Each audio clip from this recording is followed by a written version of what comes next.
Success in the sports often requires you to be a qualified communicator and a model citizen. In addition to the physical demands of the business, life as an athlete or coach is much more than just the action that takes place on the playing field. So in today's we are going down to take a look at top 10 most ridiculous sports press conferences. So without any further ado, let's get started. Number 10. Herm Edwards. During a weekly press conference, New York Jets manager Herm Edwards delivered an iconic message that still impresses sports fans. The Jets were 2-5, and when a reporter asked if the team had given up, Edwards replied by saying, "You played win the game." This has been now associated with Herm even more than his iconic return of Miracle on the Meadowlands.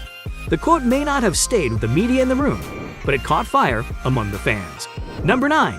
Dennis Green. After a brutal defeat to the Chicago Bears that saw Arizona Cardinals take a 20-0 lead at halftime, Dennis Green gave a classic post-match speech. He acknowledged the defeat, but after a question about his team's performance, Green shouted at reporters for his team's concession. Number 8. Hal McRae.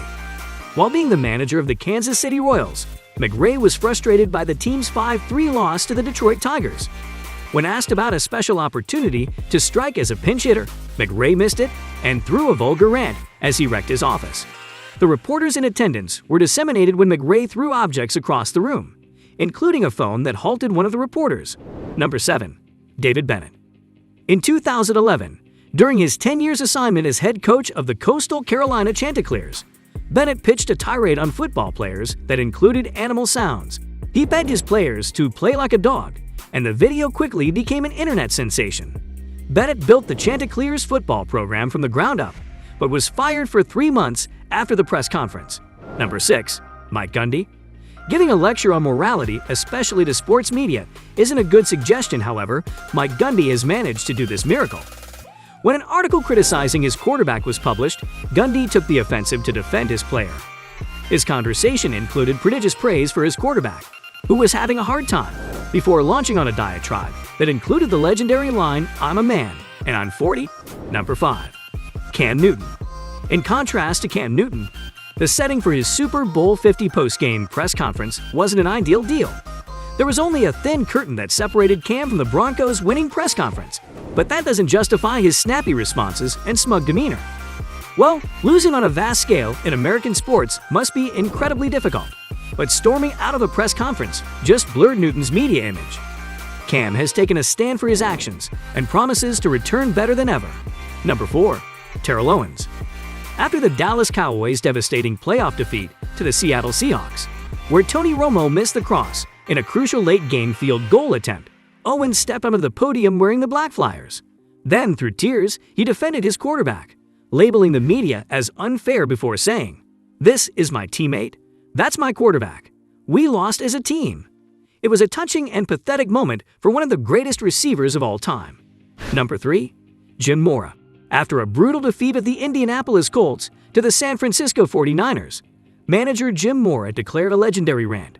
He began by listing the various reasons for the loss of the Colts, including 4 interceptions of Peyton Manning, before a reporter asked him about the Colts' chances in the playoffs.